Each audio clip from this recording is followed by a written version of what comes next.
INR துணை today episode. வீடியோக்குள்ளே போகிறதுக்கு முன்னாடி நம்ம சேனலை சப்ஸ்கிரைப் பண்ணாதவங்க சப்ஸ்கிரைப் பண்ணிங்க, பக்கத்தில் இருக்கிற பெல் பட்டனை கிளிக் பண்ணிங்க. அப்போ தான் நான் போடுற வீடியோ உங்களுக்கு கொண்டே வரும். வாங்க வீடியோக்குள்ளே போகலாம். இங்கே வானதியும் பாண்டியும் வந்து அந்த மெடிக்கல் ஷாப்பை வந்து பார்க்கலான்னு வந்திருக்காங்க. அங்கே வந்து அந்த ஓனர் தான் அவர்கிட்ட பேசுகிறாங்க.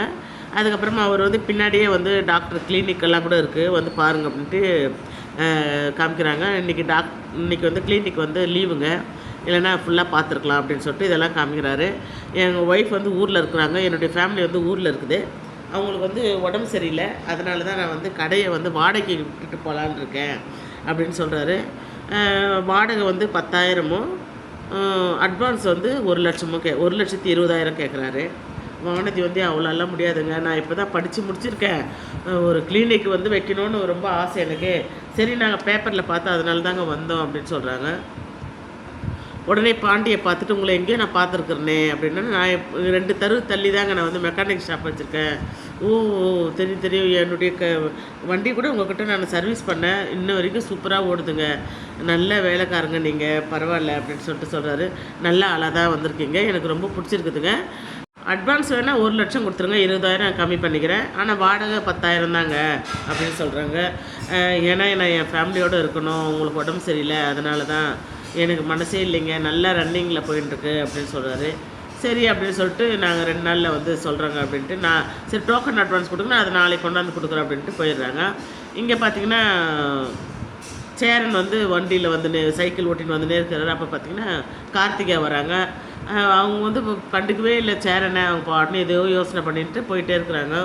உடனே சேரன் வந்து பார்த்துட்டு கார்த்திகா வாச்சு அப்படின்ட்டு கார்த்திகான்னு கூப்பிட்றாங்க. அப்படியே அவங்களுக்கு வந்து அந்த ஒரு பேருனா வந்து ஒரு சந்தோஷமோ எதுவுமே இல்லாமல் அப்படியே வந்து சேரன்கிட்ட சொல்லுங்க மாமா அப்படின்ட்டு அப்படியே பேசுவாங்க. நல்லா இருக்கிறேன், நீங்கள் நல்லா இருக்கிறீங்களா? நல்லா இருக்க, சந்தா நல்லா இருக்காங்க, நல்லா இருக்கிறாங்க அப்படின்னு. அப்புறம் மாப்பிள்ளெல்லாம் எடுப்பாக இருப்பார், உங்கள் வீட்டுக்காரெல்லாம் எப்படி இருக்கிறாங்க, நல்லா இருக்கிறாங்களா? அவர் ஃபாரினில் இருக்கிறாருன்னு வரல, நல்லா தான் இருக்கிறாரு, அங்கே எதுவும் பிரச்சனை இல்லையா? அப்போனா எதுவும் பிரச்சனை இல்லை அப்படின்றாங்க. அதாவது ஒரு சந்தோஷமே இல்லை அவங்க முகத்தில்.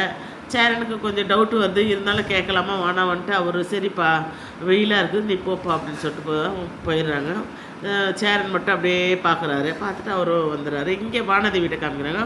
வானதி வந்து அவங்க அப்பாட்ட வந்து கேட்குறாரு, நைனா இந்த மாதிரி எனக்கு ஒரு மெடிக்கல் ஷாப் வந்திருக்கு, பாண்டி தான் சொன்னார், நாங்கள் போய் பார்த்தோம், 1,00,000 அட்வான்ஸ் கொடுக்க சொல்கிறாங்க, 10,000 வாடகை நைனா, அதனால் நீங்கள் எப்படியாவது எனக்கு ஏற்பாடு பண்ணி கொடுங்க அப்படின்னு. என்கிட்ட எங்கம்மாக்கு அது காசுன்றாரு. உடனே அவங்க அண்ணன் வந்து, ஏண்டி எனக்கு காசு இருந்தால் என்ன நான் மறுபடியும் ஃபாரின் போயிருப்பேன்ல? ஆமாண்டா, உனக்கு ஏற்கனவே ஒரு தண்டை செலவு பண்ணி ஃபாரின் காமிச்சாங்க, அங்கே எந்த வேலையும் இல்லைன்னு திருப்பி வந்தேன், திரும்பி உனக்கு செலவு பண்ணி அனுப்புவாங்களா? நைனா, என் கல்யாணத்துக்காக ஏதாவது செய்யணும்னு வச்சுருப்பீங்கள, அதை கொடுங்க நைனா அப்படின்னு சொல்லிட்டு கேட்குறாங்க. உடனே அவங்க அண்ணன் வந்து, ஏண்டி உன்னையே எவனா இழிச்ச வாயின் தலையில் சும்மாவே கட்டி கொடுக்கலான்ட்டு அவங்களே நினச்சின்னுக்குறாங்க, நீ வேறு ஒரு வரதட்சணை வேறு போட்டு கொடுக்க போகிறாங்களா அப்படின்ட்டு கிண்டல் பண்ணி பேசிகிட்டு இருப்பாங்க. அவங்க அப்பா சொல்லுவாரும்மா, உனக்கு சேர்த்து வச்ச நகை இருக்குது, அது வேணால் தரேன், அதை வேணால் நீ வச்சு நீ வாங்கிக்க, ஆனால் நீயே தான் மூட்டுக்கணும் அப்படின்னு. தேவையில்லை நைனா அப்படின்ட்டு அவங்க போயிடுறா.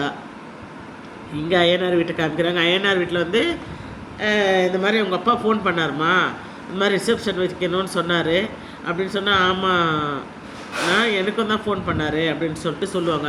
ஏன்ப்பா அப்பா வந்து ஆசைப்பட்றாரு, செய்யட்டுமேப்பா, அதெல்லாம் உங்களுக்கு தெரியாதுன்னா, சொந்தக்காரங்களாம் இருக்கட்டும்ப்பா, நீ ஆசைப்பட்ட மாதிரி அவர் கல்யாணம் பண்ணி ஒத்துக்கினார்ல, அந்த மாதிரி அவர் ஆசைக்கு இது பண்ணு, பார்த்துக்கலாம், எல்லாமே பார்த்துக்கலாம். இல்லைண்ணா அவங்களாம் வந்து உங்களெல்லாம் எதுனா இது பண்ணாங்கனாக்கா, டீஸ் பண்ணாங்கன்னா என்னால் தாங்க முடியாதுன்னா, நான் பார்த்துக்கலாம் விடுப்பா அப்படின்வாங்க. உடனே நீ நான் எனக்கு ஒன்றும் இல்லைடா, எனக்கு சந்தோஷம்தான், ஆமாம் இவனுக்கு கோட்டு ஷூட்டு போட்டு நிற்கணும், ஆமாண்டா அப்படின்னா, ஏம்மா கோட்டு ஷூட் அவன் மட்டும்தான் போடணுமா, நான்லாம் போடக்கூடாதா அப்படின்னா, ஏன் அங்கிள் நீங்கள் கூட போடலாம், எல்லாருமே போடலாம், ஓகே அப்போ 5 பேரை கோட் ஷூட்டு போட்டு நிற்கிறோம், ஓகே அப்படின்ட்டு எல்லோரும் சந்தோஷமாக அப்படியே பேசினே இருப்பாங்க.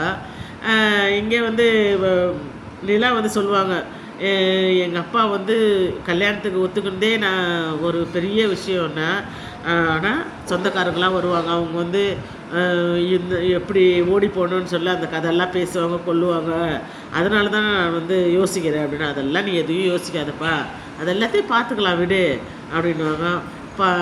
சோழா நீ நட நான் ஒத்துக்கினேண்ணே அப்படின்ட்டு அவரும் சொல்லுவார். இப்படியே இவங்கெல்லாம் அப்படியே பேசிகிட்டே இருக்காங்க. லாஸ்ட்டில் வந்து உங்கள் அப்பாவுக்கு ஃபோன் பண்ணி நீ சொல்லிடுப்பா, ரிசப்ஷன் வைக்க சொல்லி அப்படின்னு சொல்லுவாங்க.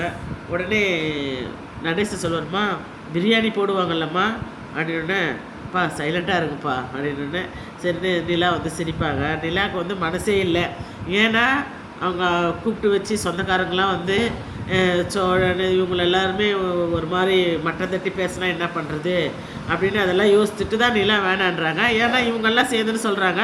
அதுக்காக நிலா ஒத்துக்குறாங்க. இதோட இந்த எபிசோட் முடிச்சிருக்காங்க. நாளைக்கு பார்க்கலாம். பாய்.